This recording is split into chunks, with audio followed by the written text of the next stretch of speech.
Hi everyone, William Weyser is here, and welcome to William Weyser's Childhood Fears. There are a lot of scenes in Teletubbies where the Teletubbies feel like they want to have some Tubby Toast. And occasionally when they get Tubby Toast, they either eat it all up, get interrupted by the magic windmill, or have it get sucked up by the Nunu. And what you're about to see here is one of the most memorable Tubby Toast moments of all time, the Tubby Toast accident. In this scene, Laa-Laa is ready to have some Tubby Toast, and let's see how she gets her Tubby Toast out of this machine.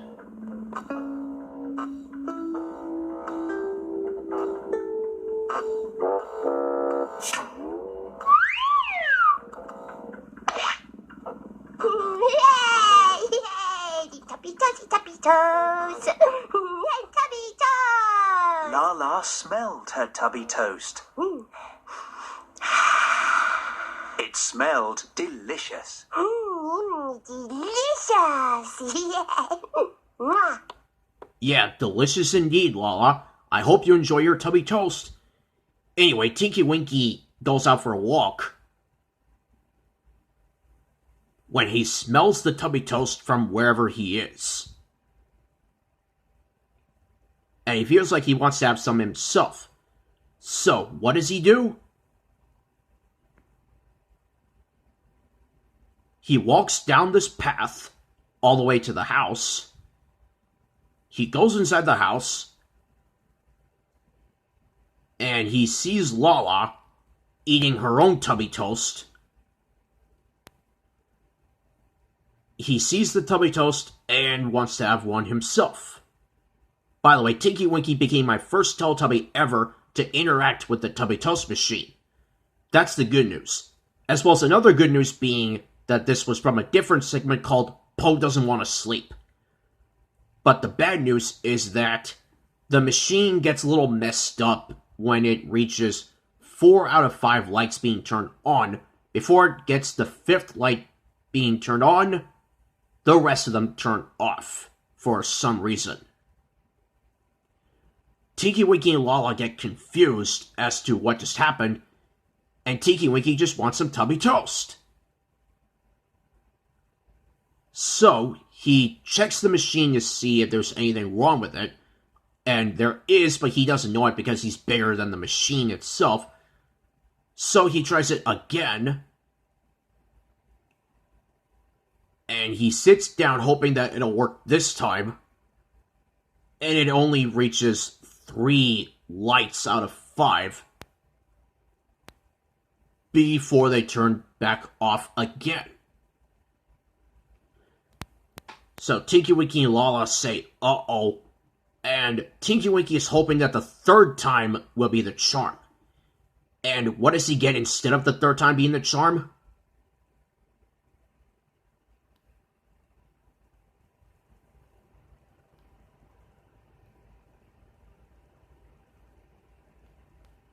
The lights do turn off all the way, but they turn back on and off like they're flickering. So Tinky Winky returns to his seat, and we get ready for the big moment.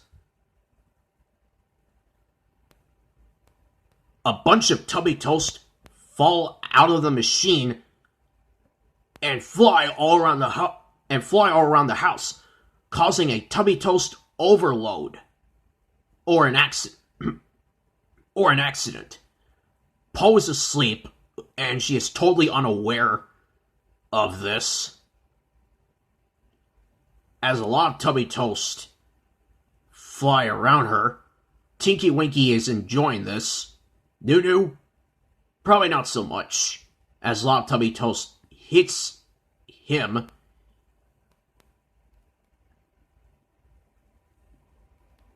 And it keeps going and going and going, as a bunch of Tubby Toast hit Tinky Winky and Laa-Laa, and Tinky Winky decides to take his plate, to use it as his shield, I think. Time for my favorite moment in this segment with Dipsy as he arrives. Oh, Tubby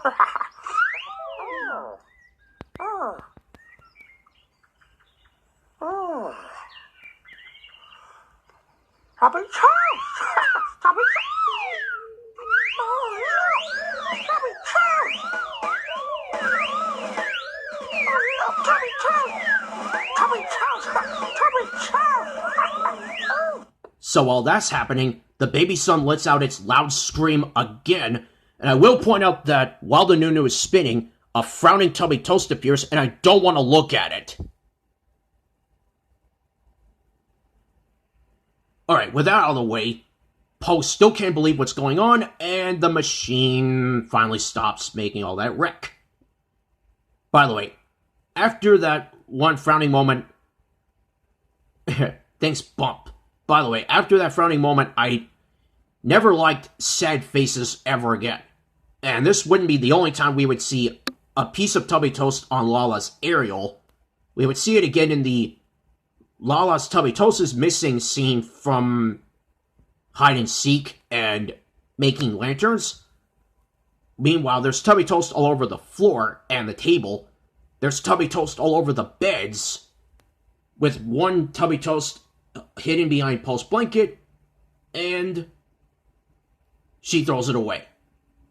Didn't really like that. I would have kept it in the same way that Dipsy kept his Tubby Toast for the ride. So Poe gets out of bed, and still can't believe this. Tries to walk around them without making any cracks.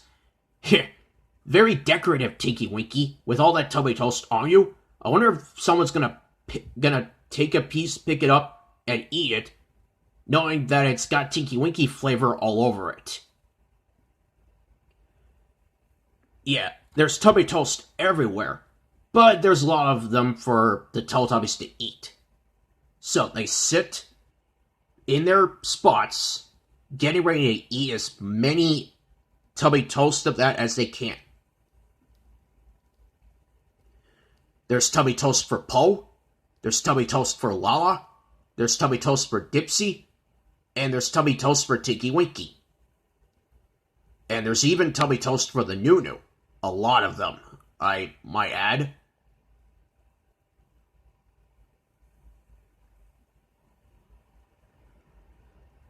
And there's a lot more Tubby Toast for these Teletubbies, one at a time. Yeah, you still have the Tubby Toast on your aerial, Laa-Laa. Are you ever going to notice it like you did in that other segment? Yeah, keep eating that one. You're my favorite. And get the Tubby Toast off of you, Tinky Winky. Oh, and there's even Tubby Toast for the rabbits. I never knew that rabbits could eat that. So, there is lots of Tubby Toast for everybody. And let's end this with the magical event, or the magic windmill spinning, or in this case, stop spinning.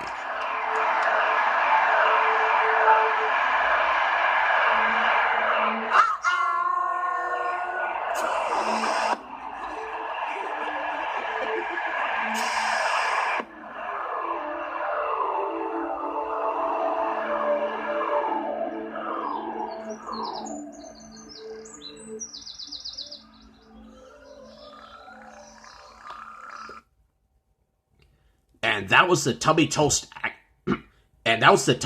accident. And okay, until 2014, I never noticed that there was a frowning Tubby Toast. And again, I've never liked sad faces ever again after that. I still like Tubby Toast, and I would like to try it someday. But yeah, it stopped me from liking sad faces ever again. Frowning Tubby Toast. You should have kept your frown upside down, and I would have tolerated you a little better. So, thank you very much for watching this storytelling episode of William Weyser's Childhood Fears. And tomorrow, I will deal with the Teletubbies in their own separate ways, in a way that makes me feel comfortable on one side and not on the other. So, you'll see what I mean on tomorrow's episode. Until then, don't get scared.